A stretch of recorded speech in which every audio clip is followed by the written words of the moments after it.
Buenas tardes, Julio. Hola, buenas tardes.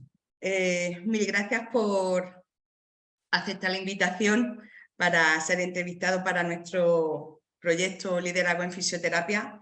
Es de verdad un placer y un honor. Y disculpa por los pequeños fallos técnicos que ha habido al principio. No pasa nada. Pero bueno, yo tenía aquí mi lista, mi chuletilla, con todo tu currículum. Por favor, resúmelo médico. mucho. Resúmelo mucho. No, que lo resumas mucho. No hace falta que lo leas. Yo voy a decir una cosita, pero ya sobre la marcha ya verás que te tocará a ti explicar y presentarte mejor. Entonces, catedrático de cirugía y propedéutica. Es de fisiopatología propedéutica quirúrgica y patología quirúrgica 1, o sea, una cosa muy rara. Por la Universidad Complutense de Madrid. ¿Mm? Director médico del Hospital Clínico San Carlos de Madrid. Así es. Director de la Unidad de Innovación del Instituto de Investigación Sanitaria San Carlos. También. Escritor. Tu primera novela, La guardia del doctor Clint. Sí, como no podía ser de otra manera, relacionada evidentemente con la cirugía. Muy bien. Y entre tus hobbies, la fotografía. Sí, me entretiene bastante. Es un blog lo que tienes, iPhone y Arte, ¿verdad? ¿Es un blog? Sí. ¿O es una...? Sí. Bueno, tengo un blog que tiene ya años, que es la continuación de un blog que tuve en Diario Médico, que abrí en 2005, y el blog se llama Julio Mayol, vamos, o el subtítulo es si es difícil es que lo estás haciendo mal, que creo que resume muy bien cuál es mi actitud ante la vida. Muy bien. Pues esto es un pequeño resumen de tu currículum, pero cuéntanos qué es lo que destacarías tú de quién es Julio Mayol. Pues ¿O con qué quieres que se quede la gente? No soy nadie especial, probablemente soy uno de los 7.500 millones de individuos de una especie de gran simio que fue capaz de utilizar la comunicación verbal, tanto oral como escrita, para relacionarse con los demás. No hay nada que me haga diferente a cualquier persona en cualquier lugar del mundo, y lo único pues es que uno tiene conciencia de sí mismo, pero vamos, no considero que tenga ninguna característica que me haga distinto a los 7.500 millones de habitantes del planeta. Vale. Entonces, si yo pienso en todo lo que ha hecho y conseguido durante tu trayectoria profesional, seguramente estaremos viendo solamente la punta del iceberg. Pero seguro que detrás hay mucho trabajo, mucha dedicación. Si tú echas la vista atrás, dime con qué te quedarías de todo el camino recorrido. Para mí la vida es un juego y el camino es parte del juego. No hay nada que destaque una cosa sobre otra. Bueno, probablemente fue la decisión primaria de dedicarme a esto de la medicina y particularmente la cirugía. Yo decidí ser cirujano pronto en mi vida, con 5 años. Y lo hice sin ninguna tradición familiar. Yo vengo de un barrio muy pobre y desfavorecido en Madrid, una familia de clase media-baja o baja en un barrio marginal de Madrid. Y con 5 años decidí ser cirujano. Casualmente con 7 tuve la suerte o la desgracia de sufrir una apendicitis, una peritonitis con un absceso intraabdominal. Me tuvieron que operar 2 veces en el Hospital de la Princesa, años 70. Tenía 7 años y allí Sor Filomena, la jefa de la planta, una monja de la Caridad francesa, me contó que el profesor Durán Sacristán, que era catedrático de cirugía en la Universidad de Valladolid, había llegado a Madrid justo en el 69 para hacerse cargo de la cátedra de cirugía del Hospital Clínico San Carlos. Eso fue para mí una revelación y me permitió orientar mi vida con un único objetivo, que era llegar a ser catedrático de cirugía en la Universidad Complutense de Madrid, cosa que cumplí el año pasado. Por tanto, mi proyecto vital está más que terminado y probablemente todo ese juego a lo largo de muchos años no ha sido más que un intento de convertir en realidad un sueño de la infancia. que por lo demás define bastante bien a nuestra especie. Uno de los grandes riesgos que tiene Sapiens es que lo que sueña quiere convertirlo en realidad. Como consecuencia de eso, hay personas que disfrutan, pero en no pocas ocasiones, yo creo que un gran número, por no decir la mayoría, terminan sufriendo por las expectativas que se generan, por el gran diferencial entre la realidad y sus sueños. En mi caso, afortunadamente, he sido capaz de acercar lo más posible la realidad o mi realidad a mi sueño de la infancia. Muy bien. Yo siempre digo que es importante conocerse a uno mismo y hacerse expectativas, crear expectativas en base a nuestras capacidades, no ir más allá de nuestras propias capacidades. Pero soñar es muy bonito y esforzarse para conseguir su sueño es más bonito todavía, pero aún así, conseguir el sueño es ya la panacea. Yo, como tú, desde muy chiquitita, tenía claro que yo quería ser médico. Yo sí vengo de familia de médicos, mi abuelo paterno era médico forense, pero en tercero de BUS se me atravesó la historia y dije, si yo no he podido con historia, ¿cómo voy a poder estudiar medicina? Es que no, es que es imposible. Y como fui paciente de fisioterapia, de fisioterapia, me gustaba muchísimo y ahí fue el cambio. Pero bueno, no conseguí ser médica porque era lo que al principio soñaba, pero estoy súper orgullosísima del cambio. Lo importante es hacer el camino y llegar... Eso, lo importante es intentar reducir el diferencial entre la expectativa y la realidad. Y tienes dos opciones: o bajas tus expectativas o subes tu realidad. Y cada uno tiene que continuamente intentar encontrar un balance. Por otro lado, uno tiene que ponerse metas que estén un poco altas, porque si no, no evolucionaríamos, seríamos una especie muy cercana a la extinción. Probablemente esa frustración es la que debemos aprender a manejar. No todos podemos hacer de todo porque no tenemos la capacidad para conseguirlo. Hubiera sido bastante inocente y cándido por mi parte haber pretendido ser pívot de la NBA. Parece que la naturaleza no me dotó de las características necesarias. No hay nada peor que vivir anclado a un deseo que es evidentemente irrealizable, lo cual no quiere decir que no hubiera podido ser un buen entrenador de baloncesto, hubiera sido una sublimación de mi expectativa. Y eso a mí por lo menos me ha funcionado, no sé cómo a los demás, pero desde luego me ha hecho vivir el camino con notable alegría y desde luego he sido suficientemente, no diré feliz porque no me gusta la palabra felicidad, pero sí por lo menos he estado suficientemente contento a lo largo de mi carrera.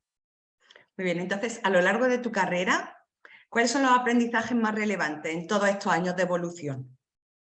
La verdad es que no sé si he aprendido mucho de manera explícita.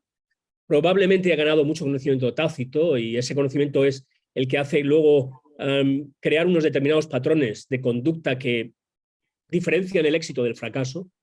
En mi caso, lo que he aprendido es que lo que suelo repetir constantemente es que la curación de nuestros males, de todos nuestros males, físicos y no físicos, empieza por la comunicación. Básicamente, lo que he llegado a construir como manera de entender la realidad y nuestra posición dentro de la realidad es que todo lo que somos no es más que intercambio de información. Somos información codificada, un virus es información codificada, un ser humano es información codificada y nuestro gran objetivo es compartirla y transmitirla. Los que tienen más éxito pues se reproducen de manera genética o memética, los que tienen menos éxito pues o al menos lo que se considera menos éxito desde el punto de vista evolutivo tienden a no poder comunicar de manera efectiva. Pero en cualquier caso, para mí lo más importante como comprensión de esto que a veces se llama vida es que estamos en un juego, en un gran juego de intercambio de información. Muy bien. Tú hace poco escribiste un tuit en el que decías que era, a ver cómo era, que tocaba un cambio, que era como que llegaba no sé cómo no quiero decir las palabras exactas, pero que bueno, que llegaba al fin de, como que llegaba al fin de una etapa y tocaba un cambio. Después de toda tu trayectoria como profesional de la medicina, ¿qué le dirías a un joven médico que acaba de graduarse? Mi próximo cambio además es muy próximo, lo puedo anunciar, lo anunciaré aquí. El día 1 de febrero de 2023 lo abandono el día 31, mi posición como director médico del Hospital Clínico San Carlos, y me incorporo el día 1, me reincorporo como profesor, como catedrático y jefe de sección. Lo cierto es que es en el mismo hospital. Yo tengo una ventaja enorme y es que mis posiciones son en el mismo centro. Creo que en los últimos 7-10 años he acabado por satisfacer, por un lado, mis necesidades de experiencias gestoras y, por otro lado, creo que también, para lo bueno y lo malo, sufrido y disfrutado de esas experiencias gestoras. Ahora paso a la gestión, pero probablemente de otro tipo. Me voy a involucrar en probablemente nuevos movimientos dentro de mi propia universidad para ver hacia dónde nos podemos dirigir, hacer proyectos de innovación. Lo más importante, la recomendación más importante que puedo dar, no me gusta dar muchos consejos porque cada uno somos totalmente diferentes y es difícil entender el contexto de los demás para poder aconsejar. Pero en cualquier caso, para mí lo importante es conócete, lo dijiste antes tú, conócete a ti mismo en lo que puedas y sobre todo sé muy flexible a la hora de tomar decisiones. O como algunos políticos solían decir, un político en particular, Pío Cabanillas, vamos a ganar, pero no sabemos quién es. Esta es el lema que más me ha ayudado a avanzar a lo largo del tiempo, y es que cualquier cosa bien hecha produce una enorme satisfacción, incluso si uno es médico y no se dedica directamente a la medicina.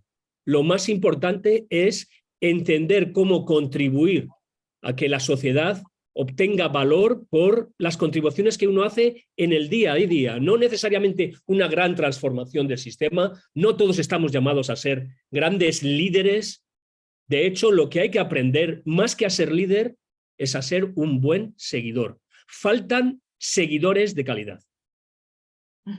Qué maravilla. Bueno, ha mencionado el tema de la gestión sanitaria y como gestor yo te pregunto, ¿cómo ves el futuro del Sistema Nacional de Salud? ¿Vaso medio vacío, medio lleno? Pues esto es como lo de Pío Cabanillas, vamos a ganar pero no sabemos quién es. El sistema necesita una profunda transformación. Este modelo de sistema sanitario, el nuestro o el sistema Bismarck que tienen los alemanes o los franceses, se creó para una sociedad que estaba siendo en gran medida transformada por el modelo de industrialización. Y hemos creado un buen sistema que respondía a una sociedad industrial. Básicamente, la sociedad industrial se caracteriza por un lema y es que más es mejor. O el tamaño importa. Cuanto más grande sea el coche, mejores. Cuanto más grande sea mi piso, mejores. Cuanto más grande sea algo, eso ha sido bueno durante el tiempo en el que teníamos un gran margen para la mejora, pero ahora estamos en medio de una transformación digital. Lo importante no es el tamaño, es que uno consiga la solución que necesita y el acceso a conocimiento que necesita en el momento adecuado, oportuno y cuando lo desea. Por tanto, un modelo basado en la producción industrial de servicio sanitario es una disonancia cognitiva con el modelo social en el que estamos ahora mismo inmersos, que va hacia la digitalización, abandonando la industrialización. Muy bien. Siguiendo con el tema de gestión y habiendo gestionado tu equipo de facultativos del San Carlos, ¿qué claves destacarías tú para el trabajo en equipo real, eficiente, eficaz? ¿Qué destacarías? El trabajo en equipo es un unicornio, básicamente como los equipos multidisciplinares, en las que hay una definición incompleta de qué es el trabajo y cómo se funciona en el trabajo en equipo. Básicamente, el trabajo en equipo o el trabajo multidisciplinar no consiste simplemente en la reunión de una serie de personas que trabajan juntas. Lo más importante para un trabajo en equipo y un trabajo multidisciplinar es, primero, definir muy bien cuál es el objetivo, compartir ese objetivo entre todos los miembros del equipo. Segundo, tener confianza en cada uno de los individuos que forman parte del equipo. Y tercero, medir resultados para saber si el equipo está funcionando o no, porque de nada sirve construir un equipo que haga muchas cosas y las haga perfectamente mal. Lo importante de los equipos no es el proceso, es el resultado. Y en la sociedad actual, hablar de trabajo en equipo cuando no medimos resultados, particularmente en salud, es a veces incierto, complejo y contradictorio.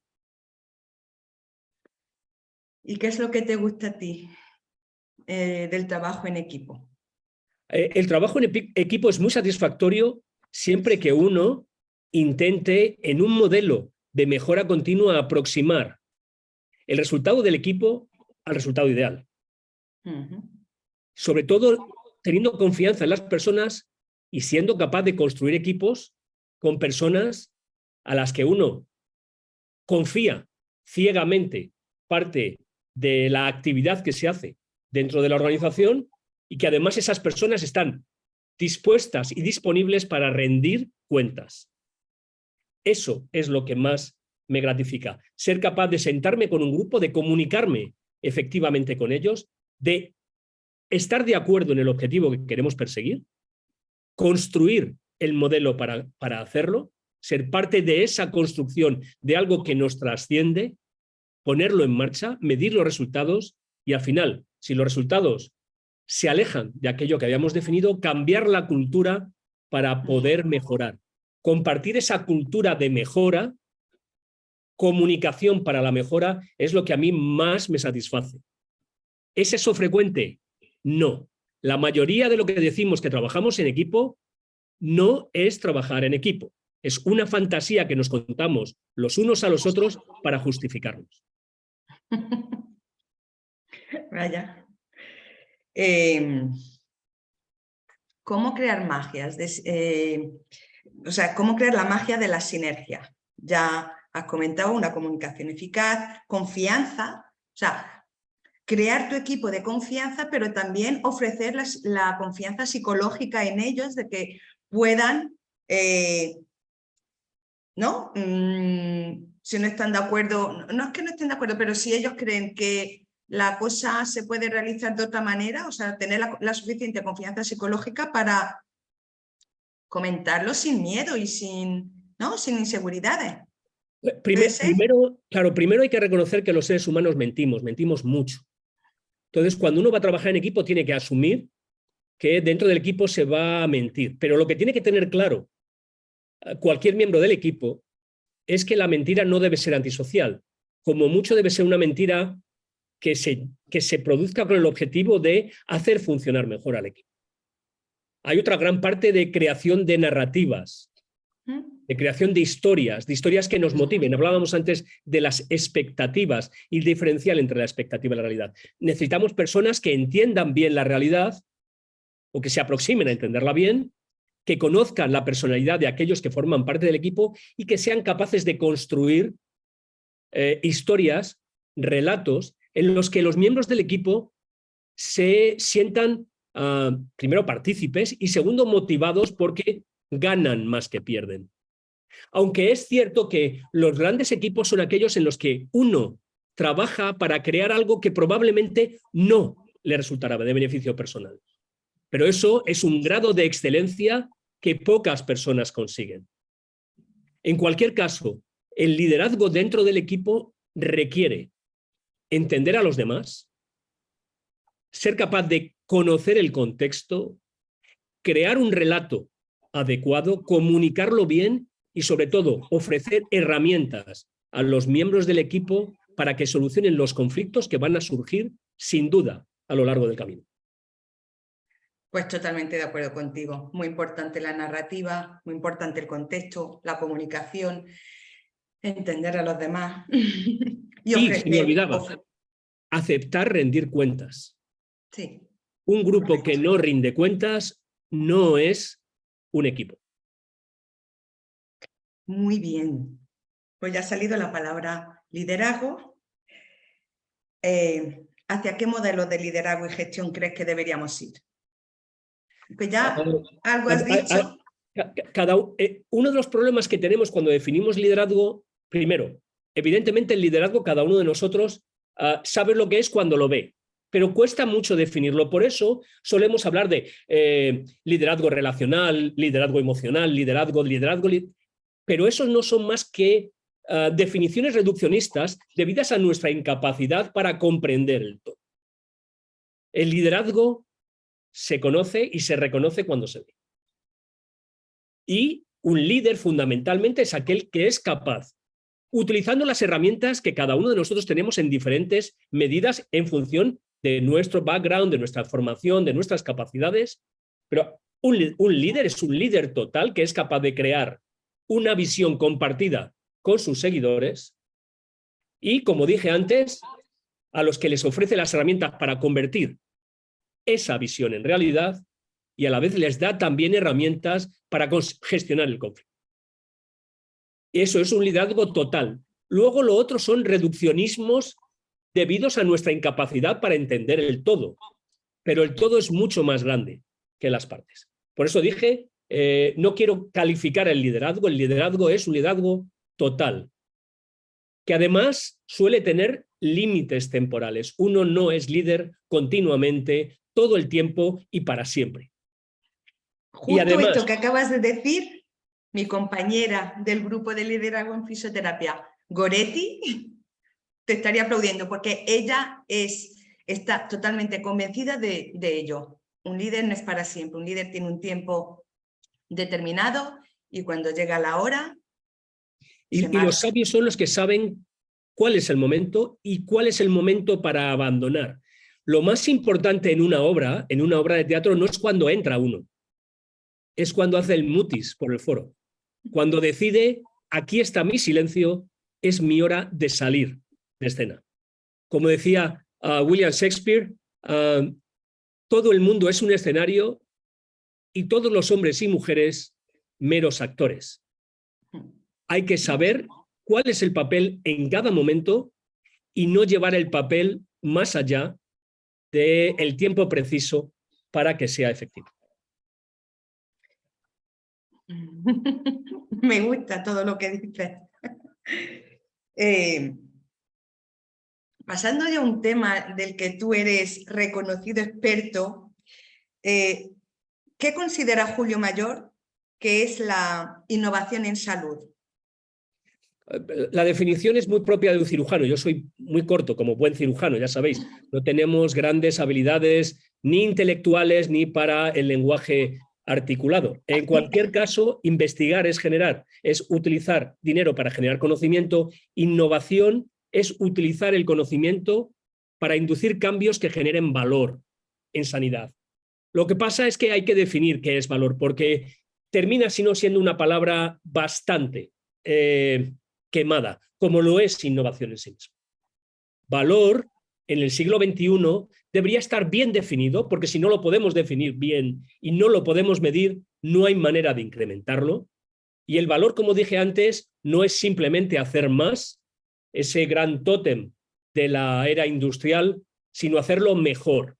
Y eso es obtener más beneficio en salud con menos daño sobre aquellos resultados que importan a los pacientes, los PROMs, pero también con la experiencia del paciente y los que rodean al paciente, porque recordad que los seres humanos no somos individuos aislados, somos animales potentemente sociales, que enfermamos o sanamos en comunidad. Por tanto, beneficio menos daño multiplicado por PROMs más PREMs, y PROMs no es Patient Reported Outcomes, es People Reported Outcomes, y PREMs no es Patient Reported Experience, es People Reported Experience. No es solo un individuo, es todo el grupo, toda la comunidad que forma parte de esa experiencia. Y eso dividido por los costes, que son el dinero, pero más importante que el dinero hay mucho, se puede fabricar, lo que no se puede fabricar es tiempo. La cantidad de tiempo que desperdiciamos haciendo cosas que son totalmente inútiles. Y además, otro de los costes es el CO2. Dinero, tiempo y CO2. La cantidad de energía desperdiciada y el impacto medioambiental de hacer cosas que son absolutamente inútiles. Dejar de hacer. El gran valor es dejar de hacer cosas que son inútiles cuando no dañinas.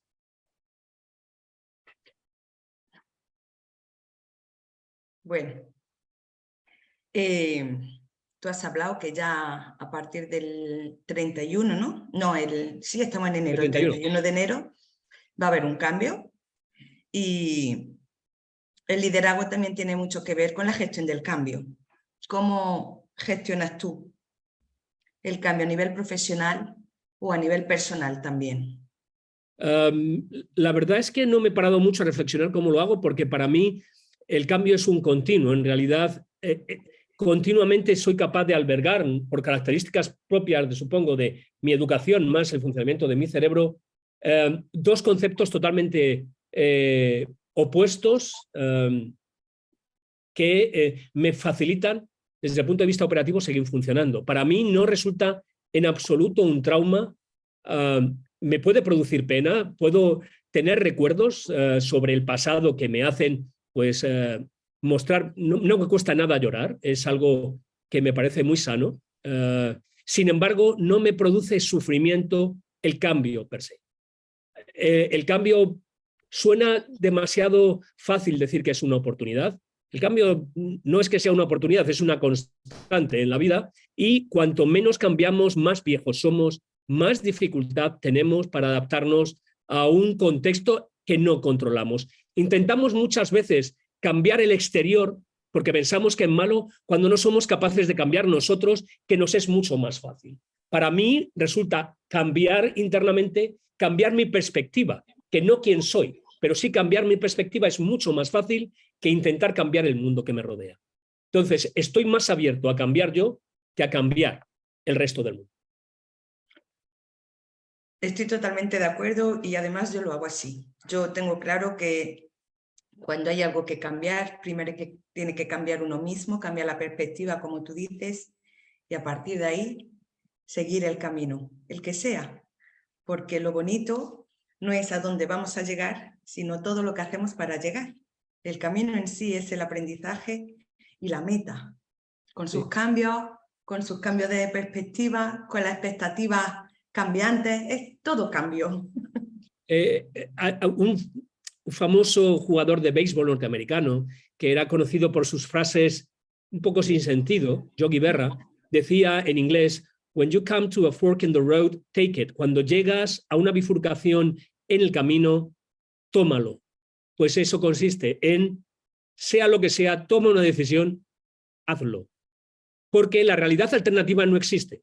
No existe en al menos en nuestro modelo actual de universo. Probablemente en un multiverso sí que habrá diferentes opciones. En este, hagas lo que hagas, nunca va a haber una alternativa. No puede haber un ¿qué hubiera pasado si? No, nunca ocurrirá. Así que hagas lo que hagas, toma la decisión, no mires atrás, vive las consecuencias y disfrútalo. Muy bien, Julio. Pues como último ya, ¿te gustaría recomendarnos algún libro que puede ser algo sobre liderazgo, innovación, o un libro sobre temas pues nada profesionales, lo que tú consideres? Dos libros, voy a recomendar dos libros. Hay muchísimos que podría recomendar, pero el primero sobre medicina basada en valor de Sherwood Gray. Sherwood Gray es alguien extraordinariamente peculiar,